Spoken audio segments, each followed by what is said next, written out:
শুরুতে জানিয়ে দেব নয়াপল্টনে যুবদলের বিক্ষোভ সমাবেশ আজ। জানিয়ে দেব গণবিরোধী নীতির কারণে অর্থনৈতিক সংকট আরও তীব্র হবে বলছে সিপিবি। এছাড়া রয়েছে দেশের শিক্ষা ব্যবস্থা ধ্বংসের পথে অভিযোগ ইসলামী আন্দোলনের। জানিয়ে দেব বিএনপি সন্ত্রাসের পায়তারা করছে, রাজধানী ছেড়ে দিলে সমস্যা হতে পারে। সর্বশেষ জানিয়ে দেব উপজেলা পরিষদ নির্বাচনে এমপিদের স্বজনদের নিয়ে নতুন ভাবনা হচ্ছে আওয়ামী লীগের। নয়াপল্টনে যুবদলের বিক্ষোভ সমাবেশ আজ। সকল রাজনৈতিক মামলা প্রত্যাহার ও রাজবন্দীদের মুক্তির দাবিতে নয়াপল্টনে বিএনপির কেন্দ্রীয় কার্যালয়ের সামনে বিক্ষোভ সমাবেশ ডেকেছে বাংলাদেশ যুবদল। আজ বিকেল ৩টায় এই বিক্ষোভ সমাবেশটি শুরু হওয়ার কথা রয়েছে। সাবেক প্রধানমন্ত্রী ও বিএনপি চেয়ারপারসন বেগম খালেদা জিয়ার সুচিকিৎসা নিশ্চিতকরণ ও নিঃশর্ত মুক্তি, ভারপ্রাপ্ত চেয়ারম্যানের তারেক রহমানের সকল মিথ্যা মামলা প্রত্যাহার ও যুবদল সভাপতি সুলতান সালাউদ্দিন টুকু সহ সকল রাজবন্দীর নিঃশর্ত মুক্তির দাবিতে এই সমাবেশের আয়োজন করা হয়েছে। সমাবেশে প্রধান অতিথি থাকবেন বিএনপির মহাসচিব মির্জা ফখরুল ইসলাম আলমগীর। এছাড়া যুবদলের বিভিন্ন পর্যায়ের নেতৃবৃন্দ বক্তব্য রাখবেন। গতকাল শুক্রবার বিএনপি চেয়ারপারসন, ভারপ্রাপ্ত চেয়ারম্যান সহ সকল মামলা প্রত্যাহার ও রাজবন্দীদের মুক্তির দাবিতে সমাবেশ ও মিছিল করেছে ঢাকা মহানগর দক্ষিণ বিএনপি। এই সমাবেশে নেতৃবৃন্দ বক্তব্যে সকল রাজনৈতিক মামলা প্রত্যাহার ও রাজবন্দীদের নিঃশর্ত মুক্তির জোর আহ্বান জানান। গণবিরোধী নীতির কারণে অর্থনৈতিক সংকট আরও তীব্র হবে বলছে পিসিবি। সরকারের গণবিরোধী নীতির কারণে দেশের চলমান অর্থনৈতিক সংকট আরও তীব্র হবে বলে মনে করেন বাংলাদেশ কমিউনিস্ট পার্টি সিপিবি। দলটির নেতারা বলছেন, দেশের সাধারণ মানুষের আয় না বাড়লেও মূল্যবৃদ্ধির কষাঘাতে জনজীবন অতিষ্ঠ। এর মধ্যে বছরে 3বার করে বিদ্যুতের মূল্যবৃদ্ধি, নিত্যপণ্যের লাগাতার মূল্যবৃদ্ধি সাধারণ মানুষকে জীবনকে আরও দুঃসহ করে তুলবে। পিসিবির প্রেসিডিয়ামের সভায় দলের নেতারা এসব কথা বলেন। রাজধানীর পুরানা পল্টনে দলের কেন্দ্রীয় কার্যালয়ে আয়োজিত 2 দিনব্যাপী প্রেসিডিয়াম সভা আজ অনুষ্ঠিত হয়েছে। সভায় পিসিবির নেতারা অভিযোগ করে বলেন, বিদেশে পাচার হওয়া টাকা ও খেলাপের ঋণ আদায় এবং এর সঙ্গে জড়িতদের শাস্তি নিশ্চিত না করা পর্যন্ত এদের দায়মুক্ত দিতে ব্যাংক একত্রীকরণ এবং বন্ড বিক্রি সহ নানা উদ্যোগ নেওয়া হচ্ছে। তারা আরও বলেন, আইএমএফের শর্ত মেনে বিদ্যুৎ, জ্বালানি সহ বিভিন্ন সেবা খাতে ভর্তুকি প্রত্যাহার সহ ব্যাংকের সুদ হার ব্যাংকের উপর ছেড়ে দেওয়া হয়েছে। ডলারের দাম 1 লাফে 7 টাকা বাড়িয়ে অর্থনীতিকে নৈরাজ্যের দিকে ঠেলে দেওয়া হচ্ছে, যা উৎপাদনশীল খাতকে ক্ষতিগ্রস্ত করবে, দেশবাসীকে আরও ঋণের জালে আবদ্ধ করে ফেলবে। সরকারের এসব গণবিরোধী নীতির কারণে দেশের অর্থনৈতিক সংকট আরও তীব্র হবে। পিসিবির সভায় আরও বলা হয়, সরকার আমি ও ডামের জাতীয় সংসদ নির্বাচনের মাধ্যমে দেশে বিজয়ী ঘোষণা করে একই ধরনের আরেকটি উপজেলা নির্বাচন করতে চলছে। সম্প্রতি আবারও প্রমাণিত হয়েছে যে সরকারের এই ধরনের একতরফা নির্বাচন মানুষের আগ্রহ নেই, মানুষের ভোটের প্রতি আগ্রহ হারিয়ে ফেলেছে, যা গণতন্ত্রের জন্য হুমকি স্বরূপ। সিপিবির সভাপতি মোহাম্মদ শাহ আলমের সভাপতিত্বে অনুষ্ঠিত সভায় উপস্থিত ছিলেন পার্টির সাধারণ সম্পাদক রহিন হোসেন প্রিন্স, সহকারী সাধারণ সম্পাদক মিহির ঘোষ, প্রেসিডিয়াম সদস্য শাহিন রহমান, এএন রাশেদা, লক্ষ্মী চক্রবর্তী, মোতালেব মোল্লা ও পরেশ কর। দেশের শিক্ষা ব্যবস্থা ধ্বংসের পথে অভিযোগ ইসলামী আন্দোলনের।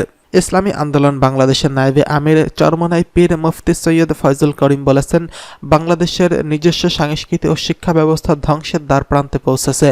বিদেশিদের ইশারায় দেশের আলিয়া মাদ্রাসা ও স্কুলের বিভিন্ন শ্রেণীর পাঠ্য বইয়ে ট্রান্সজেন্ডারের মাধ্যমে শিক্ষার্থীদের সমকামিতা ও অবাধ যৌনাচারের উদ্বুদ্ধ করা হচ্ছে। এসব থেকে পরিত্রাণ পেতে হলে দলমত নির্বিশেষে প্রতিবাদ জানাতে হবে। শুক্রবার ঢাকা রিপোর্টার্স ইউনিটিতে জাতীয় শিক্ষক ফোরাম আয়োজিত নতুন পাঠ্যপুস্তক বিজাতীয় সাংস্কৃতিক আগ্রাসন আমাদের করণীয় শীর্ষক আলোচনা সভায় প্রধান অতিথির বক্তব্যে এসব কথা বলেন। সৈয়দ ফয়জুল করিম বলেন, 80% কৃষি নির্ভর অর্থনীতির ব্যবস্থা দেশের মাধ্যমিক বিদ্যালয়ের 9ম ও 10ম শ্রেণীর কৃষি ব্যবস্থা ও গার্হস্থ্য অর্থনীতি পাঠ উঠিয়ে দেওয়া হয়েছে। ওই পাঠের স্থানে শিল্প সংস্কৃতি নামে বইয়ের প্রচ্ছদে ঢোল, তবলা, হারমোনিয়াম সহ বিভিন্ন হিন্দুত্ববাদী বিষয়াবলী ফুটিয়ে তোলা হয়েছে। শিল্প সাংস্কৃতিক পাঠ শিল্পকলায় হতে পারে, কিন্তু সেটাকে স্কুলের শিক্ষা প্রতিষ্ঠানের সিলেবাসে অন্তর্ভুক্ত করার কোনো যুক্তিযুক্ততা নেই। আলিয়া মাদ্রাসার ইবতেদিয়া পাঠ্যপুস্তকে সালাম সম্বোধনের পরিবর্তে হিন্দুদের প্রণাম ও নাচ গান শেখানো হচ্ছে। আয়োজক সংগঠনের সভাপতি অধ্যাপক নাসিরউদ্দিন খানের সভাপতিত্বে গোল টেবিল বৈঠকে আরও বক্তব্য দেন ইসলামী আন্দোলনের মহাসচিব অধ্যক্ষ ইউনুস আহমেদ মাদানী, যুগ্ম মহাসচিব আশরাফ আলী আকন্দ প্রমুখ। বিএনপি সন্ত্রাসের পায়তারা করছে, রাজধানী ছেড়ে দিলে সমস্যা হতে পারে। আন্দোলন ও নির্বাচন ঠেকাতে বিএনপি আবারও আন্দোলনের নামে বিশৃঙ্খলা ও অগ্নিসন্ত্রাস সৃষ্টির পায়তারা করছে বলে অভিযোগ করেছেন আওয়ামী লীগের সাধারণ সম্পাদক ওবায়দুল কাদের। বিএনপির কাছে গোটা রাজধানীকে যদি ছেড়ে দেয় তাহলে জনগণের জানমালের সুরক্ষায় সমস্যাও হতে পারে, এই কারণে আমাদের থাকতে হয়। বঙ্গবন্ধু এভিনিউ আওয়ামী লীগের কেন্দ্রীয় কার্যালয়ে এক যৌথ সভায় এসব কথা বলছেন তিনি। ওবায়দুল কাদের বলেন, আমরা যদি মাঠে না থাকি তাহলে অতীতের অভিজ্ঞতা বলে বিএনপির সমাবেশ মানেই নৈরাজ্য, পুলিশ হত্যা, সাংবাদিকদের উপর নির্যাতন, হাসপাতালে হামলা। এটা 28 অক্টোবর লক্ষ্য করছি। আন্দোলন করছে, আমরা নাকি পালানোর পথ পাবো না। আর সেদিন দেখলাম কত দ্রুত যে মঞ্চ থেকে নেমে অলিগলি খুঁজে পাচ্ছিল না, পালাচ্ছিল, পালাই বিএনপি। একই দিনে আওয়ামী লীগ ও বিএনপি সমাবেশ করার বিষয়ে তিনি বলেন, অনেকেই বলেন আমরা পাল্টাপাল্টি সমাবেশ করছি, কিন্তু আজ আমরা কোনো পাল্টাপাল্টি সমাবেশ করিনি। সমাবেশ আমরা করব, কারণ বিএনপির সমাবেশ মানে অগ্নিসন্ত্রাস, বিশৃঙ্খলা, রক্তপাত। সমাবেশ থেকে পাল্টাপাল্টি মারামারি সংঘর্ষ হয়নি। আমরা নাম দিয়েছি শান্তি সমাবেশ। আমরা সেভাবে শুরু করেছি ও শেষ করেছি। শনিবার 11 মে মোহাম্মদপুরের আওয়ামী লীগের শান্তি ও উন্নয়ন সমাবেশ করবে বলেও জানান আওয়ামী লীগের সাধারণ সম্পাদক। বিষয়টি বিকেল 3:30টায় শুরু হবে বলেও জানান। ওবায়দুল কাদের বলেন, বিএনপির নেতারা ছাড়া পাচ্ছেন। দেশের আদালত বিচার বিভাগ স্বাধীন বলে সেটা সম্ভব হচ্ছে। নৈরাজ্য করে বিএনপি একটা শিক্ষা পেয়েছে, আবার নৈরাজ্য ও সন্ত্রাস অরাজকতা করলে এবার ডাবল শিক্ষা পাবে। আমরা বসে নেই, শেখ হাসিনার নেতৃত্বে আমরা সর্বশক্তি দিয়ে লড়ব।